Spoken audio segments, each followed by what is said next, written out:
Assalomu alaykum hurmatli Qo'g'ay temir bozor obunachilar. Bugun sizlarni ikki xil variantdagi drabilkalar bilan tanishtirib o'taman. Bunisi birinchisi 2 million 100 ming so'm narxi. Alyuminiylik bo'ladi. Bunisi 2 million 400 ming so'm mislik bo'ladi, maxaviklik bo'ladi. Jiguli maxavik bo'ladi. Bunisida 34 ta tishi bo'ladi. Bunisida ham 34 ta tishi bo'ladi.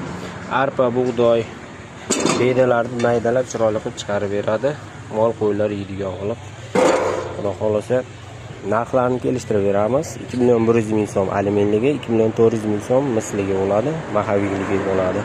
Ular narxlarni kelishtirib chiroyli qilib chiqarib beramiz. Hurmatli obunachilar, shoshilib qolinglar. Bizda ikki xil variantdagisi bor, oz qoldi, xudo xolasa. Yana keyin olib kelamiz. Dastavka xizmatlarimiz bor. Shu Qo'g'ay rayon, Uchqo'rg'on rayon bo'ylab dastavka xizmatlarimiz bor. Pastida nomerlarimizni qoldiramiz. Aloqaga chiqinglar, shoshilib qolinglar.